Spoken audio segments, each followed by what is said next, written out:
Est-ce que tu fais le Dry January? C'est la question que l'on vous a peut-être déjà posée ce mois-ci. Le Dry January, ou défi de janvier, est une initiative qui consiste à ne pas boire d'alcool pendant un mois pour faire le point sur sa consommation et prendre de la distance. En France, c'est la 5e édition de ce mouvement, né au Royaume-Uni en 2013. Et cette année pourrait être record, puisqu'un tiers des Français envisageaient d'arrêter de boire durant le mois de janvier. C'est une détox importante, je pense. Après les fêtes, on se sent tous un petit peu fatigués. Cette pause permettrait en partie de reposer son foie, de gagner en qualité de sommeil, de retrouver une meilleure concentration, de regagner de l'énergie, mais aussi de mieux maîtriser sa consommation d'alcool à long terme. Pourtant, malgré tous ses bienfaits pour la santé, le Dry January n'est pas soutenu par les pouvoirs publics, mais essentiellement par des acteurs privés et associatifs.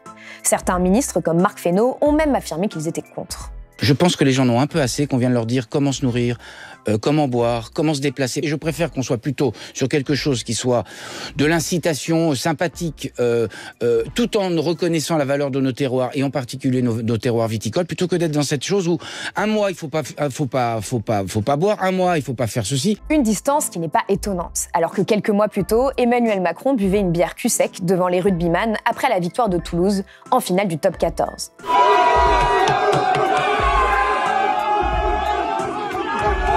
Et ce, après avoir été nommé personnalité de l'année par les Trophées du vin en 2022. Pourtant, la consommation d'alcool représente un enjeu de santé publique majeur en France. Elle est à l'origine chaque année de 41 000 décès et de 30 000 nouveaux cas de cancer. 22% des Français déclarent avoir une consommation à risque, qui dépasse les plafonds recommandés, c'est-à-dire pas plus de 2 verres par jour et 10 par semaine.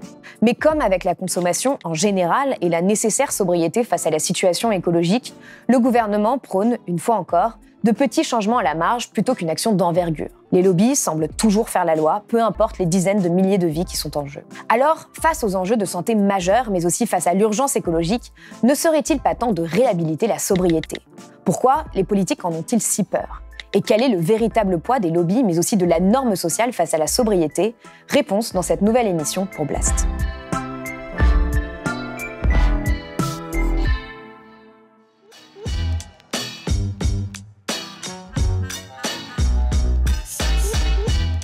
En France, tout le monde boit, et personne ne veut en parler. La sobriété est corrosive. Elle est le grain de sable qui vient enrayer un déni bien huilé. Voilà ce qu'écrit Claire Touzard au début de son livre Sans alcool, dans lequel elle raconte son sevrage après des années d'alcoolisme. Dans notre pays, l'alcool a quelque chose d'identitaire. Château Léoville-Lascaz, 1953. Je suis désolé, c'est tout ce que j'ai. T'as pas un petit vin ordinaire? Non, je n'ai pas de petit vin ordinaire. J'ai travaillé toute ma vie, je me suis battu comme un chien pour ne pas avoir de petit vin ordinaire. Boire, c'est une façon d'apprécier un bon repas. C'est être français, festif, drôle, rebelle presque. Mais tout ce joli vernis cache en réalité un mal-être chez beaucoup de personnes qui boivent plus que de raison. Qui boivent pour oublier, pour faire face à des souffrances psychologiques, pour ne pas affronter la réalité. Vous savez, on boit parce que Dieu n'existe pas. Il est remplacé par l'alcool. Il n'y a plus de problème, si vous voulez. Boire est l'exutoire légal de notre société. Une norme sociale bien ancrée, qui commence pourtant très doucement à s'effriter, à l'image de nombreux jeunes qui arrêtent l'alcool pour aller mieux et changer de vie. Tout le monde boit, l'alcool est partout. Et nous, on boit pas. Et ça rend fier. Nous, on n'a pas besoin, on n'a plus besoin. On réapprend à vivre autrement, donc on se découvre énormément. Et c'est quand même assez passionnant de comprendre qui on est un petit peu mieux. Et il faut dire que l'on part de loin. Le Français est l'homme au monde qui consomme le plus d'alcool. Voilà ce qu'écrit Le Monde en 1954 dans un article. Une première place en grande partie liée à l'importante consommation de vin dans le pays. Jusque dans les années 50, la boisson était tellement banalisée que le vin, mais aussi le cidre, était servi comme boisson dans les cantines scolaires. Comme l'explique Stéphane Lebras, spécialiste d'histoire contemporaine sur Public Sénat, à cette époque, c'est une pratique commune de voir des enfants consommer du vin. Les parents ont l'habitude de donner une fiole de vin coupée avec de l'eau à leurs enfants lorsqu'ils se rendent à l'école. Il faudra attendre 1956 pour que l'État interdise la consommation de l'alcool dans les cantines, mais seulement pour les enfants de moins de 14 ans. La dernière circulaire du ministre de l'Éducation nationale qui vient d'interdire dans toutes les cantines scolaires toute boisson alcoolisée pour les moins de 14 ans. Cette mesure salutaire est étendue à la campagne où l'instituteur est tenu de surveiller le choix de la boisson qui accompagne le casse-croûte quotidien. La sobriété est une bonne habitude. Dans une France très attachée à la culture du vin et à ses bienfaits, ce n'est qu'en 1981 que la consommation d'alcool sera aussi interdite dans les lycées. On entre alors dans une période de sensibilisation, avec des slogans comme « boire ou conduire, il faut choisir ». Je crois qu'il faut toujours commencer une campagne et que l'alcoolisme au volant est certainement un des aspects qui sera le mieux compris par les Français parce qu'ils voient les conséquences de façon très frappante. Et je pense que pour qu'il y ait une campagne qui réussisse dans un pays, il faut que les gens comprennent et adhèrent. Mais le poids des lobbies présents à l'Assemblée depuis 1919 est déjà très important. Oui, le vin, c'est vraiment pas de l'alcool, c'est une nourriture si on veut. Le vin, non, c'est pas de l'alcool. Ça fait du bien, le vin. Il y a toujours une bonne bouteille sur la table, ça c'est évident. Mais c'est pas pour ça qu'on est alcoolique. C'est pas pour ça qu'on est alcoolique. Vous savez, en France, on a tellement d'occasions de boire, que ça soit pour une naissance, pour un enterrement ou quoi que ce soit. Vous allez chez les gens faire du travail, bon, la première chose qu'on vous dit, vous voulez boire un coup. Le travail des lobbies a payé, puisque c'est une idée bien ancrée, encore aujourd'hui, que le vin est un alcool à part, qui ne fait pas autant de dégâts. C'est ce que répétait en 2019 le ministre de l'Agriculture, Didier Guillaume. Non, je ne crois pas que le vin soit un alcool comme les autres. L'addiction à l'alcool est dramatique. Et notamment dans la jeunesse, avec le binge drinking, etc., ouais. C'est dramatique. Mais je n'ai jamais vu, à ma connaissance, malheureusement peut-être, un jeune qui sort de boîte de nuit et qui est saoul parce qu'il a bu du Côte-du-Rhône, du Creux-Hermitage, du Bordeaux ou des Costières de Nîmes. Jamais. Pourtant, le vin est bien un alcool comme les autres. Et c'est ce que disent tous les addictologues. Car si le vin peut contenir quelques traces d'éléments aux propriétés bénéfiques, l'alcool qu'il contient a les mêmes effets sur le corps que celui présent dans la bière ou les alcools forts. Aucune étude n'a été en mesure de démontrer de différence entre les conséquences de la consommation de vin et de bière, par exemple. Ça, c'est justement une idée reçue des patients. Non, vous inquiétez pas, je consomme pas d'alcool fort, donc j'ai pas de problème. Mais en vérité, à partir du moment où vous consommez énormément de vin rouge, si vous consommez un verre standard de vin rouge, ça équivaut à un verre standard de whisky. Donc, vous êtes exactement aussi à risque que... Mais vous êtes pour le Dry January en tant que médecin addictologue? Bien sûr que je suis pour. Pour en revenir à ce Dry January, où en sommes-nous en termes de consommation d'alcool en France ? La première chose à retenir, c'est qu'elle a beaucoup diminué par rapport aux années 60. À l'époque, chaque habitant consommait 26 litres d'alcool par an en moyenne. Une consommation divisée par 2,5, puisque sur la période 2018-2021, nous en sommes à 10,5 litres d'alcool par an. Une baisse qui est surtout due à la diminution de la consommation de vin, mais aussi à une prise de conscience et à l'évolution de la loi sur le sujet. La dernière en date, la loi E20, a été adoptée après de longs débats en 1991. Elle vise notamment à encadrer la publicité sur les boissons alcoolisées qui ne doivent en aucun cas inciter à la consommation. Mais si la partie tabac de la loi a été tenue et renforcée, la partie alcool a été beaucoup dénaturée au fil des années. Et même si les Français boivent moins qu'il y a 50 ans et plutôt mieux, la France continue de faire partie des pays les plus consommateurs d'alcool au monde. Elle figure à la 9e place des 38 pays membres de l'OCDE et à la 11e place des 27 pays de l'Union européenne. En 2021, la France était le 2e pays où l'on consommait le plus de vin derrière les États-Unis, pays qui a pourtant une population 5 fois plus importante. Selon la dernière étude de Santé publique France publiée en juin 2023 et basée sur les données de 2021, la proportion d'adultes dépassant les limites d'alcool recommandées est en baisse. Mais ils sont encore 22% à boire plus de 2 verres par jour et même 30% chez les hommes. Car la deuxième chose à prendre en considération est que les consommations à risque sont davantage le fait des hommes que des femmes. L'alcool étant aussi beaucoup lié à une forme de virilité dans l'imaginaire collectif. You know, that's not half bad. Faut quand même admettre que c'est plutôt une boisson d'homme. Cependant, l'écart entre hommes et femmes s'est réduit au fil des années. Les femmes consomment plus souvent et en plus grande quantité qu'autrefois. Et leur mode de consommation n'est pas le même. Les femmes le dissimulent plus quand elles boivent. J'ai commencé à boire quand j'étais jeune, parce que je me suis mariée jeune. Et après, j'en ai pris l'habitude, je buvais en famille, comme tout le monde peut-être. Et puis, je m'en suis servi comme stimulant, c'est devenu une catastrophe. Mais pensez qu'il y a 600 000 Françaises qui boivent. Et en somme, on ne le sait pas, parce qu'une Française, elle boit, elle se cache. Elle ne sait pas comme un homme, elle a honte. Alors elle boit chez elle et c'est très dur à déceler une femme qui boit. Quand on est une femme, la vie est très violente. Et je pense que l'alcool permet à beaucoup de femmes de transcender ça, de surpasser ça. C'est une façon de tenir face à la pression, face à la violence que l'on vit. Sauf que le problème, c'est que c'est un mauvais médicament. Et qu'au final, ça finit par dégrader qui on est au lieu de le porter en avant. Mais là où est l'injustice, c'est que la consommation d'alcool chez les femmes provoque plus rapidement des problèmes de santé graves en raison de leur métabolisme. Concrètement, les femmes réagissent plus vite et plus intensément aux effets de l'alcool. Les femmes ont par exemple 6 fois plus de risques de développer une cirrhose du foie, selon Samia Hurst-Magenot, médecin en bioéthique suisse. La France, donc, reste l'un des pays où l'on boit le plus, avec près de 43 millions de consommateurs à des niveaux très différents. Or, ce qu'il faut comprendre, c'est qu'il n'existe pas de consommation d'alcool sans risque, comme l'a montré une analyse parue dans la prestigieuse revue The Lancet en 2018. Après une enquête menée entre 1990 et 2016 sur 28 millions de personnes, la conclusion est claire. L'alcool est dangereux, même à faible dose. L'idée d'une dose d'alcool inoffensive ou même bénéfique est un mythe. Les risques existent dès le premier verre. La consommation d'alcool est responsable directement ou indirectement d'une soixantaine de maladies, dont la cirrhose hépatique, certains cancers, des maladies cardiovasculaires, digestives, mentales. L'alcool peut exacerber des problèmes de santé, comme l'hypertension artérielle, mais augmente aussi les risques de suicide, d'accidents de la circulation, de violences physiques ou sexuelles. Plusieurs études ont montré que l'alcool favorise les comportements violents. Il est d'ailleurs présent dans plus d'1 féminicide sur 2. Des données du ministère de l'Intérieur montraient en 2018 qu'un tiers des auteurs d'homicide conjugal avaient consommé de l'alcool au moment des faits. La consommation d'alcool est aussi la première cause d'hospitalisation et la deuxième cause de mortalité évitable en France après le tabac. Mais malgré toutes ces données, la pression sociale qui pousse à boire reste très forte. Et les lobbies du vin, en particulier, font tout pour empêcher des politiques publiques ambitieuses. C'est une bataille quasi impossible à mener dans notre pays. En réalité, vous avez trop de vent contraire. C'est dans ce contexte que l'initiative du Dry January dérange. En janvier 2023, Michael Nassila, président de la Société française d'alcoolologie, expliquait dans Le Monde. L'enjeu est de déclencher une prise de conscience sur le niveau de consommation. Ce n'est pas moralisateur ni hygiéniste. Plusieurs études anglaises ont montré un effet sur la fréquence de consommation.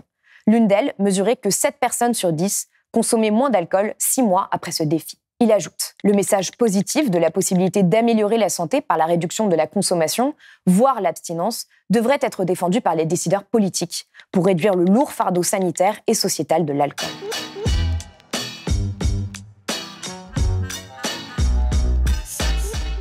Le 12 décembre 2023, 48 addictologues appelaient le ministère de la Santé et le gouvernement à soutenir le mois sans alcool, à mener une vraie politique de prévention, et ils mettaient en doute l'engagement de l'État. Ils écrivent « La confiance envers le gouvernement pour mener une politique cohérente et résolue contre l'alcoolisme est sérieusement altérée. La restauration de cette confiance ne peut passer que par des gestes forts, aussi bien en termes de contenu que de portée symbolique. » Pour les signataires de ce texte, soutenir l'opération de mobilisation sociale, connue en France sous le nom de Défi de janvier, nous semble être une opportunité de choix. Le 15 décembre, Aurélien Rousseau, ex-ministre de la Santé, réagissait sur France Info, sans pour autant assurer un soutien public au Dry January. Pourquoi ne pas promouvoir le Dry January, en fait ? Parce que on le promeut, si je puis dire. Moi, je l'ai dit déjà. Moi, c'est l'occasion. Je me dis, tiens, ça me fait réfléchir sur mon comportement. Maintenant, j'invite chaque Français à consommer avec modération. Avant janvier, il y a les fêtes. C'est l'occasion aussi de se dire, tiens, je réfléchis un peu à ma consommation. Le lendemain, Marc Fesneau, ministre de l'Agriculture, se défendait sur France Inter en dénonçant l'injonction permanente, légèrement mal à l'aise. Je suis comme mon collègue Rousseau. Je trouve on protège quand même les viticulteurs. Mais c'est bizarre comme on dit. À chaque fois quand on est comme ça, on dit on est dans le lobby. On a réduit de 70% la consommation d'alcool depuis 50 ans. Il me semble qu'on n'a pas de leçon à recevoir de qui que ce soit sur une trajectoire. Vous allez le faire, à titre personnel ? Non, je ne vais pas le faire parce que mais j'essaie de faire comme tout le monde, c'est-à-dire, et je me l'applique assez régulièrement, de consommer avec modération. La mesure et la modération, plutôt que l'interdiction. Pour l'addictologue Amine Benyamina, la proximité avec les lobbies de l'alcool est ici flagrante. Pour comprendre pourquoi le Dry January gêne autant les ministres, il faut revenir quelques années en arrière. En 2019, Santé publique France avait prévu une campagne baptisée « Mois sans alcool » pour janvier 2020, avec le soutien du ministère de la Santé. Un budget avait été engagé et les travaux avaient largement commencé. Mais cette campagne inquiétait l'Association nationale des élus de la vigne et du vin, qui ont alors demandé au gouvernement d'y renoncer en invoquant les difficultés commerciales du secteur. Une enquête de France Télévisions a ensuite révélé que c'est Emmanuel Macron lui-même qui a annulé la campagne suite à une conversation avec le président du syndicat général des vignerons de la Champagne, Maxime Toubard. Mickaël Nassila est en colère depuis l'annulation, il y a quelques années, d'une campagne de soutien au Dry January. On voit ici qu'en septembre 2019, à l'heure du jour, on avait bien des discussions autour du projet de Dry January à la française. Et on a compris à une réunion qu'il n'y aurait pas de suite. La campagne sera remplacée par la promotion d'un janvier sobre, c'est-à-dire un mois où l'on peut boire, mais avec modération. Exactement ce que met en avant le syndicat des vignerons de la Champagne et tous les lobbies du vin. Dans leurs lettres, on pouvait lire « La filière viticole promeut depuis des années un message de modération, d'éducation à l'art de vivre à la française et à la culture du vin. » À cette époque-là, je pense que les arbitrages ont été vraiment en faveur de l'agriculture, de la viticulture, des vignerons, et parce que c'est aussi un critère, je dirais, d'exportation. C'est une image de la culture française, donc on m'a reproché de ne pas respecter la culture française, d'avoir un discours moralisateur. L'histoire s'est répétée au printemps 2023, moment où le ministère de la Santé a retoqué 2 campagnes de prévention sur les risques liés à la consommation d'alcool. L'une d'elles devait être diffusée pendant la Coupe du Monde de rugby. Les messages de ces campagnes étaient « Ne laissez pas l'alcool vous mettre KO et quand on boit des coups, notre santé prend des coups ». Après une pression des lobbies, le ministère a plutôt décidé de cibler les jeunes, avec une campagne de prévention intitulée « C'est la base » et des messages du type « Faire attention à ses amis s'ils boivent trop », boire aussi de l'eau en soirée et ne pas oublier de manger. Un arbitrage dénoncé par Myriam Savy, directrice du plaidoyer au sein de l'association Addiction France. Les campagnes de prévention à destination des jeunes ou des femmes enceintes ne dérangent pas les alcooliers, car elles sont ciblées, alors que les 2 campagnes censurées visent la population générale qui consomme de manière régulière de l'alcool. On leur dit « l'alcool comporte un risque pour la santé, c'est un facteur de risque de cancer ». Et ça, la filière alcool n'aime pas. En remplacement de ces 2 campagnes initialement prévues, Santé publique avait proposé de rediffuser une ancienne campagne de 2019. 2 verres par jour et pas tous les jours. Et c'est l'ex-ministre de la Santé, Aurélien Rousseau, qui s'y est opposé. Au moment de ces révélations, en septembre 2023, Bernard Basset, médecin spécialiste en santé publique et président de l'association Addiction France, dénonce le lobby de l'alcool qui a infiltré tout l'appareil d'État. Et ajoute « Il influe sur les décisions et en fait, il s'octroie un droit de veto sur les campagnes. On ne peut faire une campagne d'information libre sur l'alcool en France. La mission de Santé publique France, c'est de faire la prévention. Ce n'est pas de faire de la communication gouvernementale. Ce n'est pas de relayer la parole d'Emmanuel Macron, c'est de défendre la santé. Ce n'est pas ça qui se passe. Tout ceci n'est pas étonnant de la part du gouvernement d'un président qui n'a jamais caché son amour de l'alcool, même quand il n'était encore que candidat. Oui, c'est un repas un peu triste parce que le vin fait partie de cet art de la table à la française, de nos pratiques, de ce qui égaye aussi un repas, ce qui égaye l'échange à table. Dès son arrivée au pouvoir, Emmanuel Macron nommait Audrey Bourrelot, une ex-lobbyiste du vin, en tant que conseillère agriculture. Et en février 2018, il déclarait « Moi, je bois du vin midi et soir. Je crois beaucoup à la formule de Georges Pompidou, n'emmerdez pas les Français. » En 2022, les trophées du vin nommaient même le président personnalité de l'année en écrivant « Emmanuel Macron, un président qui aime le vin, qui en boit, qui en est fier. » Mais notre président n'aime pas seulement le vin, comme en témoigne cette séquence récente qui a créé la polémique.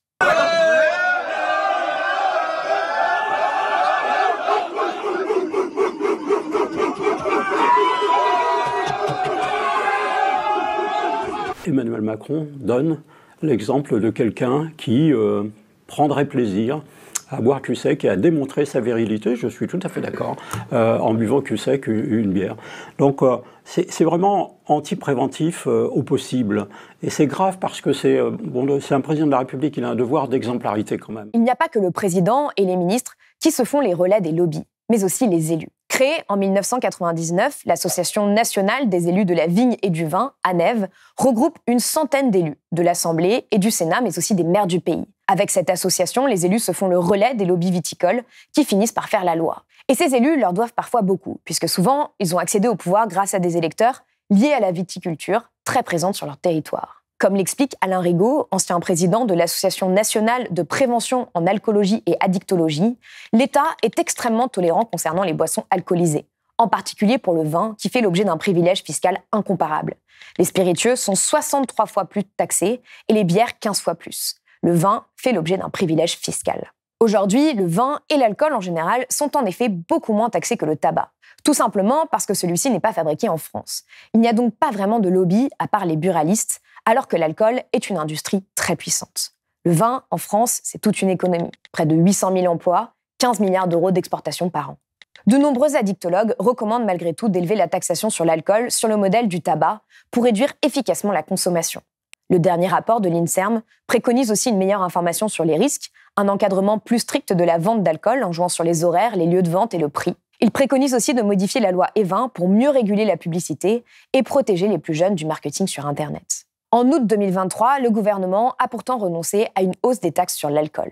Alors que quelques jours plus tôt, l'Observatoire français des drogues et des tendances addictives révélait que l'alcool coûtait à la société 102 milliards d'euros par an et qu'elle coûtait aussi très cher aux finances publiques. En 2019, la taxation sur l'alcool rapportait 4 milliards d'euros à l'État, alors que les coûts de traitement pour les maladies liées à sa consommation s'élevaient à 7,8 milliards. L'économiste, auteur de l'étude, Pierre Kopp, explique à Libération. Évidemment, la politique du gouvernement entretient une culture laxiste vis-à-vis de l'alcool. La loi E20 n'est pas strictement appliquée, on ne vérifie pas que l'interdiction de la vente aux mineurs soit respectée sur le terrain.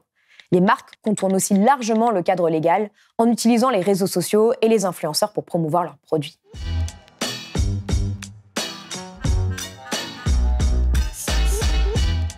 Si l'on prend un peu de recul désormais, on peut dessiner un certain nombre de parallèles entre l'attitude du pouvoir concernant l'appel à la sobriété face aux dangers de l'alcool et celle demandée par les scientifiques face à l'urgence écologique. Sur les deux sujets, alors que la santé et l'avenir de dizaines de milliers de personnes est en jeu, le pouvoir préfère miser sur la responsabilisation des individus. On a la sobriété plus contrainte. Je ne veux pas qu'on commence par là, parce que je préfère jouer sur la liberté et la responsabilité. Mais comme l'explique Yamina Saeb, la sobriété écologique doit être structurelle. Pour la sobriété, ce sont toutes les mesures politiques qui permettent d'éviter au départ la demande en énergie, en matériaux, en eau, en sol, tout en offrant à tout un chacun un niveau de vie décent dans le cadre des limites planétaires. Pour changer ces comportements, qu'il s'agisse de consommer moins de viande pour le climat, moins de plastique pour la biodiversité ou moins d'alcool pour sa santé, chacun d'entre nous ne peut pas compter uniquement sur sa volonté. Il a besoin d'être porté par des transformations sociales et politiques initiées par les pouvoirs publics. Il y a suffisamment de preuves empiriques que le changement de comportement des individus ne pourra se produire que si et seulement si on a déjà mis en place les mesures politiques nécessaires, les infrastructures nécessaires pour que le changement de comportement des individus se produise et qu'il dure. Il est incroyablement difficile de se passer de voiture dans un monde pensé pour la voiture, de plastique dans un monde envahi de plastique et d'alcool dans un monde où l'alcool est partout, facilement, en toute occasion. Il faut donc aussi des lois, des dispositions comme celles votées pour interdire le tabac dans les lieux publics ou celles qui ont fait s'envoler les prix, dont le résultat a été sans appel. Or, qu'il s'agisse des enjeux liés à la santé, au climat ou à la biodiversité, les lobbies économiques font tout pour empêcher des mesures ambitieuses et restrictives. Ils font mine de prôner la modération, la mesure, pour éviter les réglementations et interdictions.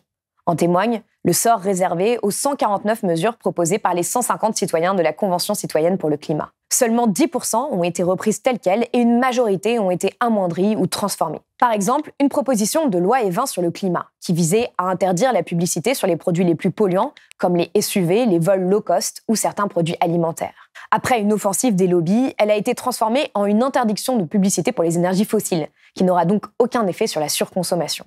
Nous sommes parvenus à convertir les politiques, a déclaré Mercedes Hera, la présidente exécutive d'Havas, juste après cette victoire. Et ce n'est pas pour rien que la publicité est ciblée. Sur l'alcool, tout comme sur la nécessité de consommer moins et mieux pour préserver nos conditions de vie, il est aujourd'hui question de changer les représentations, les imaginaires, sur ce qui est désirable ou souhaitable. Mais nous en sommes encore loin. En témoigne la polémique créée par les 4 spots de pub de l'ADEME pour promouvoir la sobriété. Ces pubs mettent en scène un dévendeur qui incite les clients à ne pas acheter un vêtement, à louer une ponceuse au lieu d'en acheter une, à prendre un smartphone d'occasion et à faire réparer une machine à laver. Ah bonjour, j'ai un petit souci avec ma machine à laver, donc je me suis dit autant en racheter une, mais là, vous me conseillez laquelle? Ah bah aucune. Pourquoi elles sont pas bien vos machines? Ah si, mais je vous déconseille d'en acheter. D'accord, j'ai pas compris. Non, c'est parce que moi je suis dévendeur. Allez d'abord voir notre service réparation. Et puis si c'est un petit souci, ça devrait pouvoir se régler facilement. Et ce sera mieux pour la planète et votre porte-monnaie. Et il a divisé le gouvernement pendant des jours. Vous qui êtes ministre de l'économie, vous dites que c'est une bonne campagne, ça? Je dis que c'est une campagne maladroite. Est-ce que c'est pas le rôle du gouvernement d'inciter à moins consommer, à mieux consommer? Mais moi je crois profondément à la sobriété. Consommer moins, consommer mieux, oui. Je crois à l'incitation, à la sobriété. Je ne crois pas à la culpabilisation du consommateur. J'ai validé cette campagne, je l'ai vue, et je l'assume, et elle ne sera pas retirée. Que 0,2% du temps d'antenne publicitaire soit consacré à se demander si tous les achats sont utiles, franchement, vu les enjeux de transition écologique, ça ne me semble pas déraisonnable.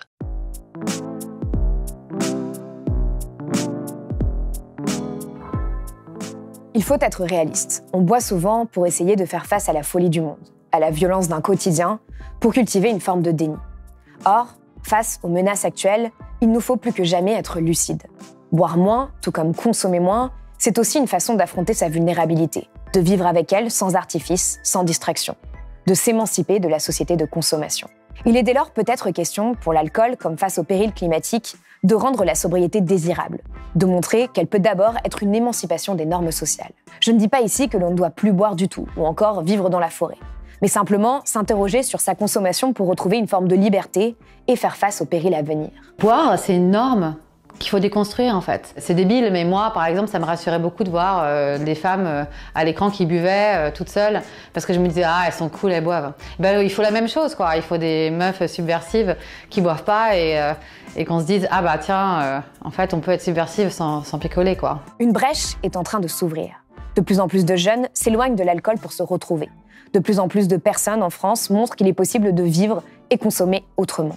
Et la bonne nouvelle, c'est que la plupart d'entre eux en sont très heureux. Il ne manque qu'une volonté politique pour accompagner ces mouvements et rendre possible la sobriété heureuse. Et puisque j'ai commencé avec les mots de Claire Touzard, je finirai avec ces lignes tirées de son livre Sans alcool. La sobriété est portée par le vent des révolutions écologiques et sociales.